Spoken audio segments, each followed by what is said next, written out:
दैनिक Bible पठन दिन 9। पुराना नियम जेनेसिस चैप्टर 19, जेनेसिस चैप्टर 20:1 से 18। उनमें से दो स्वर्गदूत सांझ को सदोम नगर में आए। लूत नगर के द्वार पर बैठा था और उसने स्वर्गदूतों को देखा। लूत ने सोचा कि वे लोग अंगर के बीच से यात्रा कर रहे हैं। लूत उठा और स्वर्गदूतों के पास गया तथा जमीन तक सामने झुका। लूत ने कहा, आप सब महोदय, कृपया कर मेरे घर चलें और मैं आप लोगों की सेवा करूंगा। वहां आप लोग अपने पैर धो सकते हैं और रात को ठहर सकते हैं। तब कल आप लोग अपनी यात्रा आरंभ कर सकते हैं। स्वर्गदूतों ने उत्तर दिया, नहीं, हम लोग रात को मैदान में ठहरेंगे। किंतु लूत अपने घर चलने के लिए बार बार कहता रहा। इस तरह स्वर्गदूत लूत के घर जाने के लिए तैयार हो गए। जब वे घर पहुंचे तो लूत उनके पीने के लिए कुछ लाया। लूत ने उनके लिए रोटियां बनाई। लूत का पकाया भोजन स्वर्गदूतों ने खाया। उस शाम सोने के समय के पहले ही नगर के सभी भागों से लोग लूत के घर आए। सदोम के पुरुषों ने लूत का घर घेर लिया और बोले, उन्होंने कहा, आज रात को जो लोग तुम्हारे पास आए, वे दोनों पुरुष कहाँ हैं? उन पुरुषों को बाहर हमें दे दो, हम उनके साथ कुकर्म करना चाहते हैं। लूत बाहर निकला और अपने पीछे से उसने दरवाज़ा बंद कर लिया। लूत ने पुरुषों से कहा, नहीं मेरे भाइयों, मैं प्रार्थना करता हूं कि आप ये बुरा काम न करें। देखो, मेरी दो पुत्रियां हैं, वे इसके पहले किसी पुरुष के साथ नहीं सोई हैं। मैं अपनी पुत्रियों को तुम लोगों को दे देता हूं। तुम लोग उनके साथ जो चाहो कर सकते हो, लेकिन इन व्यक्तियों के साथ कुछ न करो। ये लोग हमारे घर आए हैं और मैं इनकी रक्षा जरूर करूंगा। घर के चारों ओर के लोगों ने उत्तर दिया, रास्ते से हट जाओ। तब पुरुषों ने अपने मन में सोचा, यह व्यक्ति लूत हमारे नगर में अतिथि के रूप में आया। अब ये सिखाना चाहता है कि हम लोग क्या करें। तब लोगों ने लूत से कहा, हम लोग उनसे भी अधिक तुम्हारा बुरा करेंगे। इसलिए उन व्यक्तियों ने लूत को घेर कर उसके निकट आना शुरू किया। वे दरवाजे को तोड़कर खोलना चाहते थे, किंतु लूत के साथ ठहरे व्यक्तियों ने दरवाज़ा खोला और लूत को घर के भीतर खींच लिया। तब उन्होंने दरवाज़ा बंद कर लिया। दोनों व्यक्तियों ने दरवाजे के बाहर के पुरुषों को अंधा कर दिया। इस तरह घर में घुसने की कोशिश करने वाले जवान व बूढ़े सब अंधे हो गए और दरवाज़ा न पा सके। दोनों व्यक्तियों ने लूत से कहा, क्या इस नगर में ऐसा व्यक्ति है जो तुम्हारे परिवार का है? क्या तुम्हारे दामाद, तुम्हारा पुत्रियां या अन्य कोई तुम्हारे परिवार का व्यक्ति है? यदि कोई दूसरा इस नगर में तुम्हारे परिवार का है तो तुम अभी नगर छोड़ने के लिए कह दो। हम लोग इस नगर को नष्ट करेंगे। यहोवा ने उन सभी बुराइयों को सुन लिया है जो इस नगर में है। इसलिए यहोवा ने हम लोगों को इसे नष्ट करने के लिए भेजा है। इसलिए लूत बाहर गया और अपनी अन्य पुत्रियों से विवाह करने वाले दामादों से बातें की। लूत ने कहा, शीघ्रता करो और इस नगर को छोड़ दो, यहोवा इसे तुरंत नष्ट करेगा। लेकिन उन लोगों ने समझा कि लूत मजाक कर रहा है। दूसरी सुबह को भोर के समय ही स्वर्गदूत लूत से जल्दी करने की कोशिश की। उन्होंने कहा, देखो, इस नगर को दंड मिलेगा। इसलिए तुम अपनी पत्नी और तुम्हारे साथ जो दो पुत्रियां जो अभी तक हैं, उन्हें लेकर इस जगह को छोड़ दो। तब तुम नगर के साथ नष्ट नहीं होगे। लेकिन लूत दुविधा में रहा और नगर छोड़ने की जल्दी उसने नहीं की। इसलिए दोनों स्वर्गदूतों ने लूत, उसकी पत्नी और उसकी दोनों पुत्रियों के हाथ पकड़ लिए। उन दोनों ने लूत और उसके परिवार को नगर के बाहर सुरक्षित स्थान में पहुंचाया। लूत और उसके परिवार पर यहोवा की कृपा थी, इसलिए दोनों ने लूत और उसके परिवार को नगर के बाहर पहुंचा दिया। जब वे बाहर हो गए तो उनमें से एक ने कहा, अपना जीवन बचाने के लिए अब भागो। नगर को मुड़कर भी मत देखो। इस घाटी में किसी जगह न रुको। तब तक भागते रहो जब तक पहाड़ों में न जा पहुंचो। अगर तुम ऐसा नहीं करते तो तुम नगर के साथ नष्ट हो जाओगे। तब लूत ने दोनों से कहा, महोदयों, कृपा करके इतनी दूर दौड़ने के लिए विवश न करें। आप लोगों ने मुझ सेवक पर इतनी अधिक कृपा की है। आप लोगों ने मुझे बचाने की कृपा की है, लेकिन मैं पहाड़ी तक दौड़ नहीं सकता। अगर मैं आवश्यकता से अधिक धीरे दौड़ा तो कुछ बुरा होगा और मैं मारा जाऊंगा। लेकिन देखें, यहाँ पास में एक बहुत छोटा नगर है। हमें उस नगर तक दौड़ने दें, तब हमारा जीवन बच जाएगा। स्वर्गदूत ने लूत से कहा, ठीक है, मैं तुम्हें ऐसा भी करने दूंगा। मैं उस नगर को नष्ट नहीं करूंगा जिसमें तुम जा रहे हो, लेकिन वहां तक तेज दौड़ो। मैं तब तक सदोम को नष्ट नहीं करूंगा जब तक तुम उस नगर में सुरक्षित नहीं पहुंच जाते। इस नगर का नाम सोअ है, क्योंकि यह छोटा है। जब लूत सोअ में घुस रहा था, सवेरे का सूरज चमकने लगा और यहोवा ने सदोम और अमोरा को नष्ट करना आरंभ किया। यहोवा ने आग तथा जलते हुए गंधक को आकाश से नीचे बरसाया। इस तरह यहोवा ने उन नगरों को जला दिया और पूरी घाटी के सभी जीवित मनुष्यों तथा सभी पेड़ पौधों को भी नष्ट कर दिया। जब वे भाग रहे थे तो लूत की पत्नी ने मुड़कर नगर को देखा। जब उसने मुड़कर देखा तब वह एक नमक की ढेर हो गई। उसी दिन बहुत सवेरे इब्राहिम उठा और उस जगह पर गया जहां वह यहोवा के सामने खड़ा होता था। इब्राहिम ने सदोम और अमोरा नगरों की ओर नजर डाली। इब्राहिम ने उस घाटी की पूरी भूमि की ओर देखा। इब्राहिम ने उस प्रदेश से उठते हुए घने धुएं को देखा। बड़ी भयंकर आग से उठते धुएं के समान वह दिखाई पड़ा। घाटी के नगरों को परमेश्वर ने नष्ट कर दिया। जब परमेश्वर ने ये किया तब इब्राहिम ने जो कुछ मांगा था उसे उसने याद रखा। परमेश्वर ने लूत का जीवन बचाया, लेकिन परमेश्वर ने उस नगर को नष्ट कर दिया जिसमें लूत रहता था। लूत सोअ में लगातार रहने से डरा, इसलिए वो और उसकी दोनों पुत्रियां पहाड़ों में गई और वहीं रहने लगी। वे वहां एक गुफा में रहते थे। एक दिन बड़ी पुत्री ने छोटी से कहा, पृथ्वी पर चारों ओर पुरुष और स्त्रियां विवाह करते हैं, लेकिन यहाँ आसपास कोई पुरुष नहीं है जिससे हम विवाह करें। हम लोगों के पिता बूढ़े हैं, इसलिए हम लोग अपने पिता का उपयोग बच्चों को जन्म देने के लिए करें जिससे हम लोगों का वंश चल सके। हम लोग अपने पिता के पास चलेंगे और दाखस पिलाएंगे तथा उसे मदहोश कर देंगे, तब हम उसके साथ सो सकते हैं। उस रात दोनों पुत्रियां अपने पिता के पास गई और उसे उन्होंने दाखस पिलाकर मदहोश कर दिया। तब बड़ी पुत्री पिता के बिस्तर में गई और उसके साथ सोई।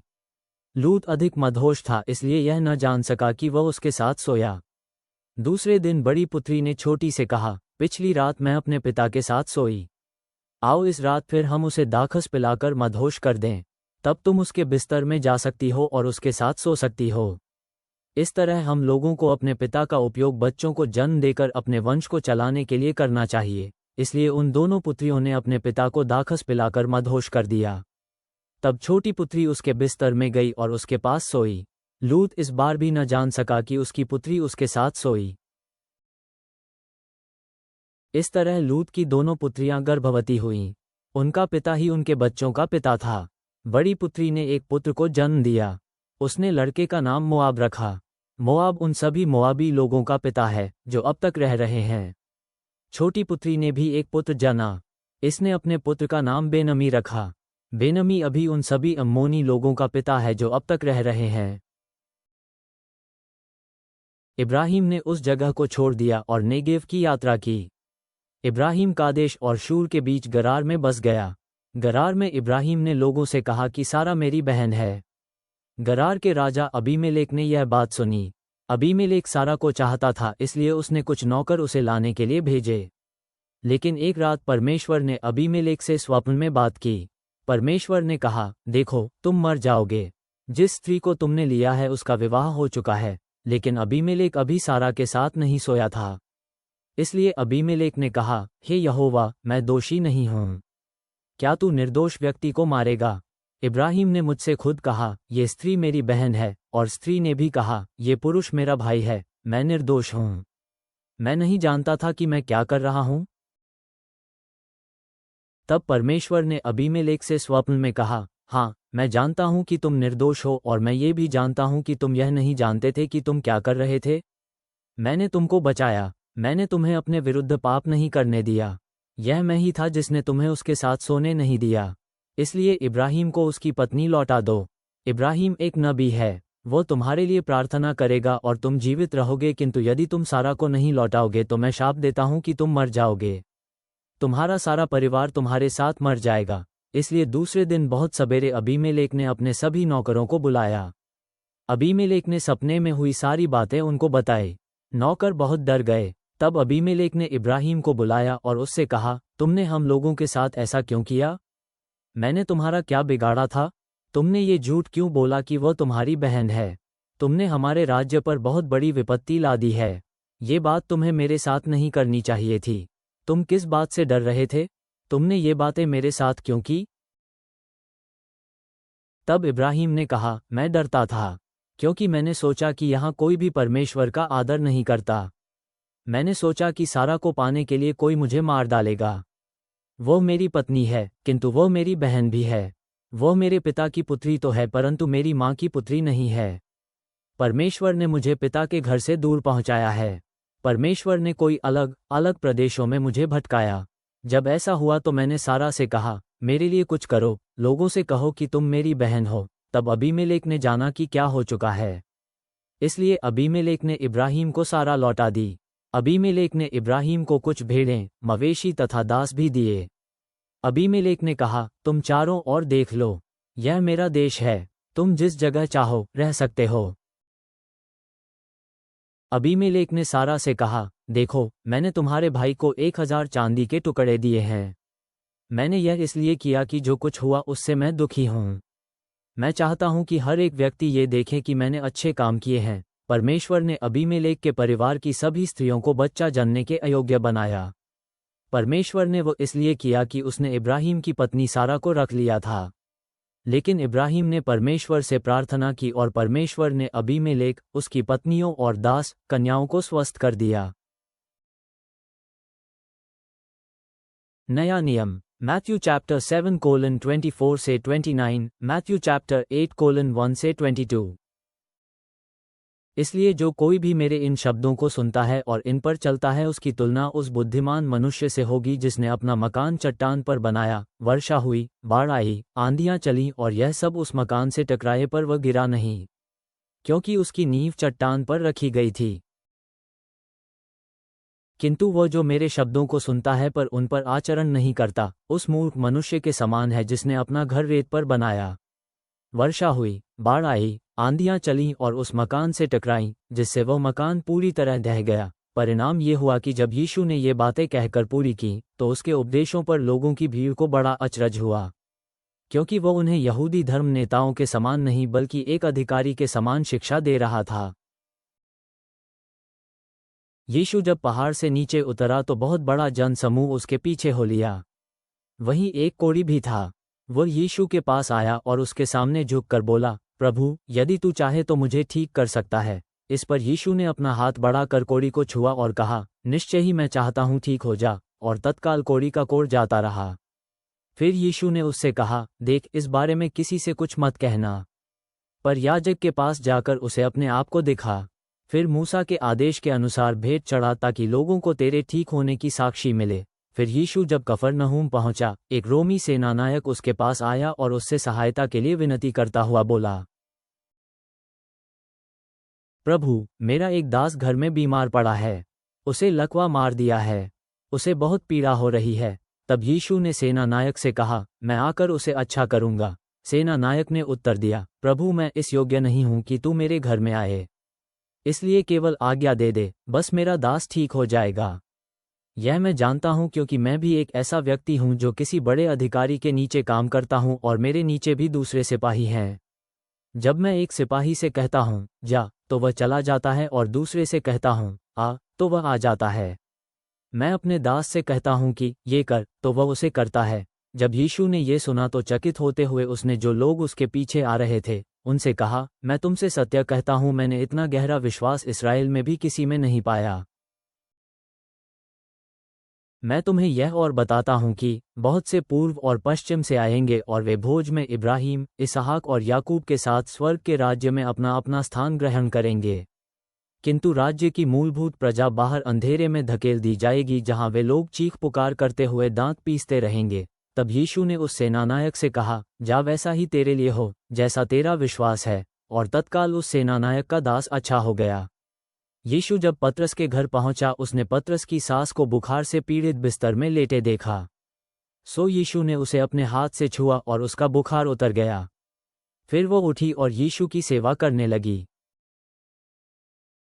जब सांझ हुई तो लोग उसके पास बहुत से ऐसे लोगों को लेकर आए जिनमें दुष्टात्माएं थीं। अपनी एक ही आज्ञा से उसने दुष्टात्माओं को निकाल दिया। इस तरह उसने सभी रोगियों को चंगा कर दिया। यह इसलिए हुआ ताकि परमेश्वर ने भविष्यवक्ता यशायाह द्वारा जो कुछ कहा था पूरा हो, उसने हमारे रोगों को ले लिया और हमारे संतापों को ओढ़ लिया। यीशु ने जब अपने चारों ओर भीड़ देखी तो उसने अपने अनुयायियों को आज्ञा दी कि वे झील के परले किनारे चले जाएं। तब एक यहूदी धर्मशास्त्री उसके पास आया और बोला, गुरु, जहाँ कहीं तू जाएगा मैं तेरे पीछे चलूंगा। इस पर यीशु ने उससे कहा, लोमड़ियों की खोह और आकाश के पक्षियों के घोंसले होते हैं, किंतु मनुष्य के पुत्र के पास सिर टिकाने को भी कोई स्थान नहीं है। और उसके एक शिष्य ने उससे कहा, प्रभु, पहले मुझे जाकर अपने पिता को गाड़ने की अनुमति दे। किंतु यीशु ने उससे कहा, मेरे पीछे चला आ और मरे हुओं को अपने मुर्दे आप गाड़ने दे। भजन संहिता साम चैप्टर 7:1 से 9। दाऊद का एक भावगीत जिसे उसने यहोवा के लिए गाया। ये भावगीत बिन्यामीन परिवार समूह के कीश के पुत्र शाऊल के विषय में है। हे मेरे यहोवा परमेश्वर, मुझे तुझ पर भरोसा है। उन व्यक्तियों से तू मेरी रक्षा कर जो मेरे पीछे पड़े हैं। मुझको तू बचा ले। यदि तू मुझे नहीं बचाता तो मेरी दशा उस निरीह पशु की सी होगी जिसे किसी सिंह ने पकड़ लिया है। वो मुझे घसीट कर दूर ले जाएगा, कोई भी व्यक्ति मुझे नहीं बचा पाएगा। हे मेरे यहोवा परमेश्वर, कोई पाप करने का मैं दोषी नहीं हूँ। मैंने तो कोई भी पाप नहीं किया। मैंने अपने मित्रों के साथ बुरा नहीं किया और अपने मित्र के शत्रुओं की भी मैंने सहायता नहीं किया। किंतु एक शत्रु मेरे पीछे पड़ा हुआ है। वो मेरी हत्या करना चाहता है। वो शत्रु चाहता है कि मेरे जीवन को धरती पर रौंद डाले और मेरी आत्मा को धूल में मिला दे। यहोवा उठ, तू अपना क्रोध प्रकट कर। मेरा शत्रु क्रोधित है, सो खड़ा हो जा और उसके विरुद्ध युद्ध कर। खड़ा हो जा और निष्पक्षता की मांग कर। हे यहोवा, लोगों का न्याय कर। अपने चारों ओर राष्ट्रों को एकत्र कर और लोगों का न्याय कर। हे यहोवा, न्याय कर मेरा और सिद्ध कर कि मैं न्याय संगत हूँ। ये प्रमाणित कर दे कि मैं निर्दोष हूँ। दुर्जन को दंड दे और सज्जन की सहायता कर। हे परमेश्वर, तू उत्तम है। तू अंतर्यामी है। तू तो लोगों के हृदय में झांक सकता है। दयालु परमेश्वर, हम तेरे उद्धार योजना के लिए धन्यवाद देते हैं जो हमारी गलतियों को तेरी महिमा के अवसरों में बदल देती है। जैसे हम अब्राहम की आस्था को परखी और शुद्ध की गई देखते हैं, हमारी संप्रभुता में विश्वास को मजबूत कर, यहाँ तक कि जब हम तेरे मार्गों को नहीं समझते, हम तेरे बुलावे पर तुरंत आज्ञाकारिता के साथ प्रतिक्रिया दें, ये जानते हुए कि यीशु का अनुसरण करने के लिए अपनी पुरानी जिंदगी को छोड़ना आवश्यक है। हमें सत्य और छल को अलग करने की बुद्धि प्रदान कर और अपनी अपरिवर्तनीय वाणी पर अपनी जिंदगियों को बनाने के लिए पुनरुत्थित प्रभु की ओर उठे हृदयों के साथ हम कहते हैं आमेन।